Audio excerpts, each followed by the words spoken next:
talaga yan. Kalina, kasama mo kami dito. Pero bago ang lahat, tungkol ba sana ang Fuchsia Libre? Ang pelikulang Fuchsia Libre ay nagsisimula sa kwento ng mag-ama na who is played by Paolo Contis at John Arcilla. So, yes, mag-ama sila na ang naging conflict nila ay closeted gay yung character ni Paolo.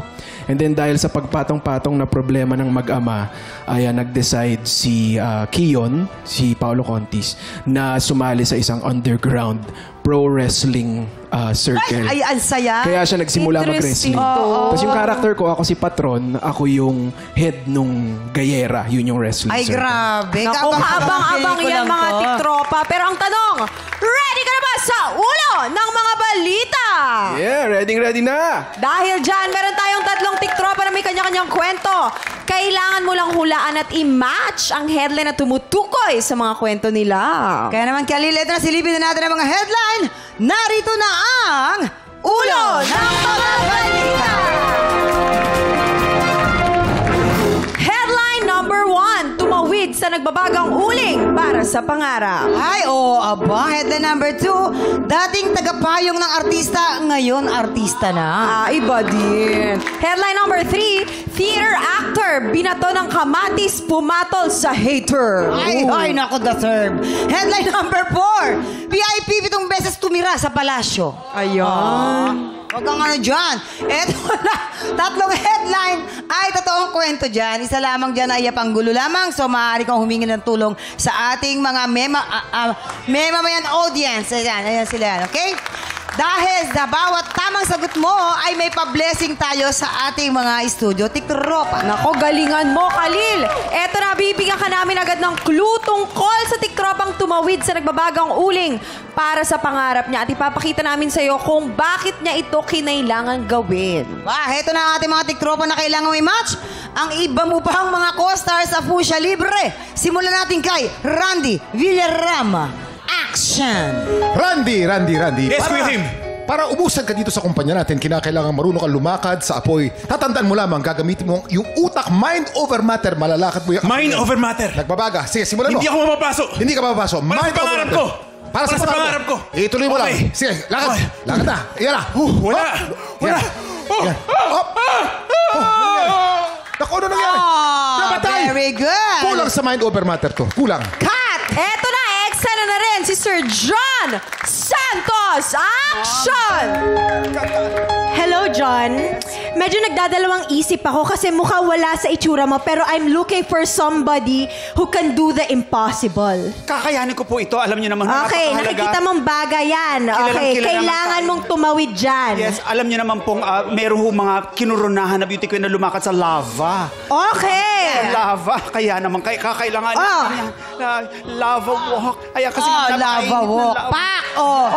Sorry! Hindi ko kaya. Maglalava na lang ako. God, thank you so much. And of course, hindi rin papahuli si Gian Magdangal. Woo! Action! Gian. Alam kong napakagaling ng iyong baritone. Salamat, Kuya Kim. Kailangan natin patasin ang boses mo. Sige. Pag lumakad ka sa apoy, tataas dapat ang boses mo. Oo, tama. Makakatulong talaga yan. Baritone muna. Baritone muna. Sige, pag-apak natin, syempre, okay lang naman yan. Pero masakit siya. Masakit. Aray! Yan. Aray! Isa ka ng soprano. Kumagana nga. Soprano. Very good. Salamat. Alright. Ngayon, sa tingin mo, Khalil, sino ang totoong tumawid sa nagbabagang uling para sa pangarap? Kung may idea ka na, ipwesto mo na sila! Go, Khalil. Oh Kaya mo my yan. goodness. Kaya mo Ang yan. hirap nun. Sobrang hirap. Teka, saan kaya tumawid ng uling? Sino kaya dyan sa kanilang tatlo? May idea ba kayo? Alam mo kung si ano John, opinion si John kasi very intellectual yan eh. Siya yung tipong atin ng mga self-development seminar para lumakad sa apoy, yan ang tipo. Kasi matalino yan eh. Hindi ko sinasabing hindi matalino si Randy at si Gian, pero si John, napakatalino. Oh. Yes. Sa tingin mo, Khalil, sino? Tama Sa kaya? tingin ko, ang tumawid sa nagbabagang uling I see. Brother Randy, doon ka sa unahan, sa unang contact lens. Yan. Thank you.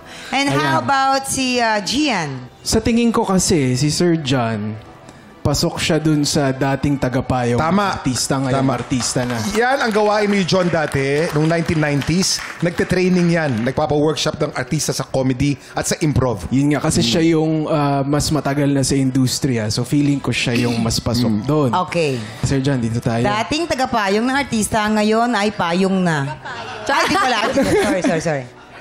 Si Gian naman, parang imposible yatang batuan ng kamati si Gian eh. Ay. So, sa tingin ko, siya yung VIP na 7 beses tumira sa... Grabe, Tumira. Yeah. 7 beses tumira. Alright, tignan natin. Halika na, Natulog Khalil. siya. Dito ka na, ang buhay na manika. Eto na, alamin na natin kung may na-match ka ba, Khalil, sa pagbabalik ng... TikTok Clock! Happy time na!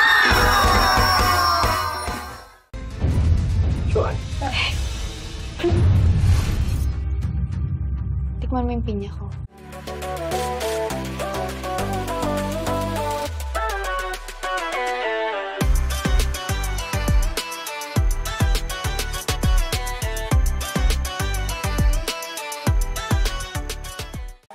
Tropa, pinanood mo hanggang sa dulo itong video na to, very good ka!